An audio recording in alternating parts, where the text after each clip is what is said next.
Assalamualaikum warahmatullahi wabarakatuh. Salam bahagia. Apa kabar guru-guru hebat semuanya? Semoga kita selalu dalam keadaan sehat walafiat. Baiklah, perkenalkan, saya Ulfa Raudah, CGP Angkatan 6 Kabupaten Aceh Singkil, akan menjelaskan kesimpulan dan refleksi pemikiran Ki Hajar Dewantara. Selamat menyaksikan. Dasar pemikiran Ki Hajar Dewantara. 1. Pendidikan yang menuntun. Menurut Ki Hajar Dewantara, tujuan pendidikan adalah menuntun siswa-siswi kita agar mencapai keselamatan dan kebahagiaan yang setinggi-tingginya, baik sebagai manusia maupun sebagai anggota masyarakat. Di sini, Ki Hajar Dewantara ingin kita hanya menuntun, bukan menuntut. Sehingga beliau memiliki trilogi pendidikan di mana guru harus memberi suri teladan kepada siswa, guru harus memberi semangat kepada siswa, dan guru harus menjadi pendorong atau motivasi kepada siswa. 2. Pendidikan yang sesuai dengan kodrat alam dan kodrat zamannya. Kodrat alam berkaitan dengan sifat dan bentuk lingkungan di mana anak berada. Maksudnya yaitu konteks lokal sosial budaya murid di wilayah yang lain dengan wilayah kita memiliki karakteristik yang berbeda. Sehingga murid-murid tersebut tidak bisa kita samakan. Contohnya seperti wilayah pantai dengan wilayah pegunungan. Siswa yang di wilayah pegunungan tidaklah sama karakternya dengan siswa di wilayah pantai. Begitu juga dengan di Indonesia bagian barat dan Indonesia bagian timur. Jadi, pendidikan tidak bisa kita samaratakan. Kodrat zaman berkaitan dengan isi dan irama. Maksudnya yaitu pada saat ini pendidikan menekankan pada kemampuan anak untuk memiliki keterampilan abad ke-21. Akan tetapi, pengaruh dari luar harus tetap kita saring ya.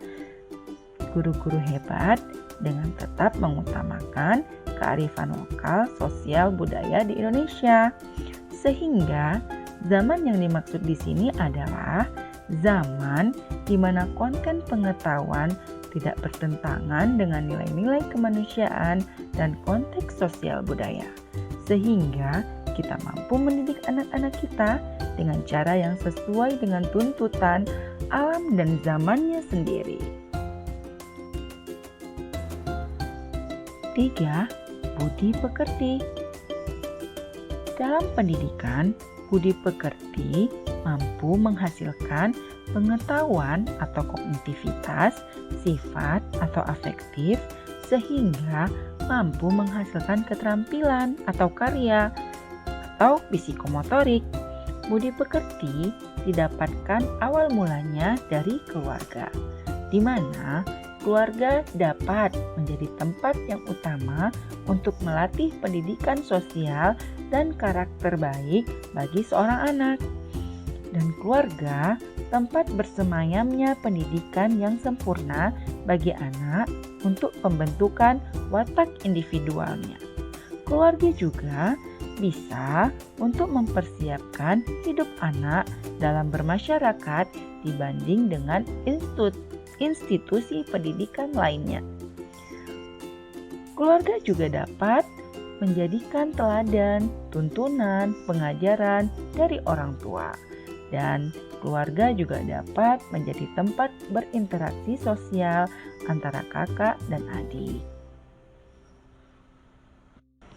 Jadi, intinya awal mula pendidikan berada di dalam keluarga.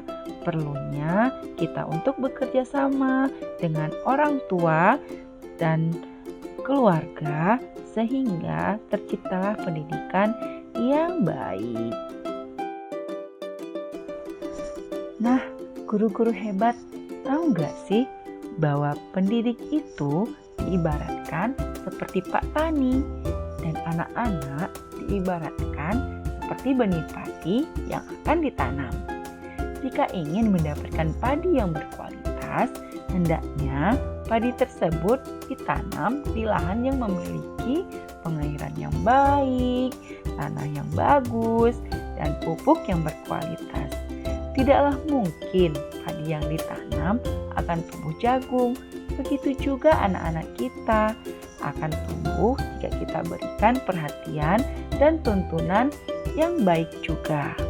Nah, para pendidik, ingat kembali ya bahwa kita harusnya menuntun dan kita juga harus menjadi suri teladan jika kita berada di depan, dan kita juga harus tetap terus memberi semangat kepada siswa-siswi kita.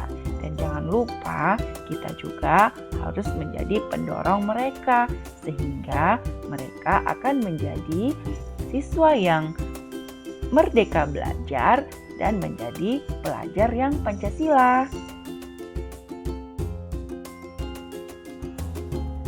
Guru-guru hebat, tahu nggak sih sebelum saya mempelajari tentang Ki Hajar Dewantara, awalnya saya mempercayai bahwa siswa-siswi saya itu adalah murid yang harus memiliki skill yang berbeda-beda. Kedua, saya percaya murid saya harus mampu menguasai bidang studi saya. Ketiga, harus mengikuti KKM yang telah disesuaikan global untuk semua siswa di dalam satu kelas. Yang ketiga, murid harus patuh kepada guru. Yang keempat, mengutamakan kognitif anak dibandingkan dengan aspek lainnya seperti keterampilan dan karakteristiknya. Terus selanjutnya, saya juga percaya harus adanya pemberian apresiasi berupa hadiah kepada murid jika mereka telah berhasil melakukan kegiatan yang menurut saya itu sulit mereka lakukan. Saya lebih membuat pola belajar yang mengikuti minat siswa. Yang kedua, saya tidak memaksakan murid saya semua harus bisa dalam bidang studi saya. Tapi mereka harus tahu apa sih yang ada di dalam bidang studi saya. Yang ketiga, tidak membuat KKM yang global, tapi dibuat sesuai kemampuan siswa. Yang keempat, tidak hanya melihat kognitif anak, tetapi harus dilihat dari segi afektif dan segi psikomotoriknya. Selanjutnya, berusaha untuk selalu bijaksana dalam menempatkan diri terhadap siswa dan lebih heart to heart dalam memberikan nasihat kepada siswa.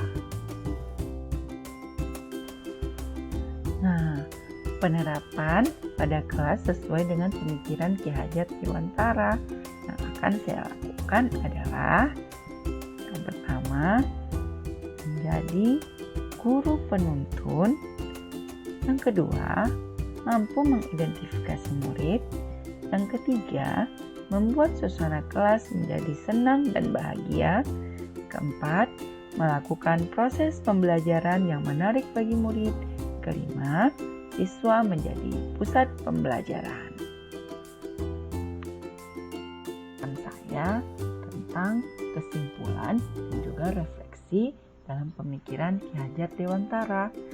Pesan untuk diri saya dan juga untuk guru-guru hebat di luar sana, bentuklah komunitas belajar yang menciptakan rasa takjub dan kasmaran secara spiritual, intelektual, dan sosial untuk mencapai keselamatan dan kebahagiaan sebagai manusia, sehingga menghasilkan merdeka belajar dan merdeka mengajar, dan menghasilkan pelajar yang Pancasila.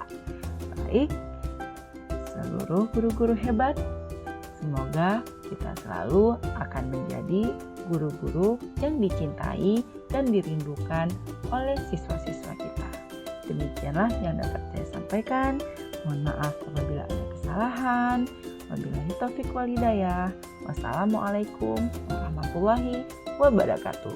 Salam bahagia, salam guru penggerak.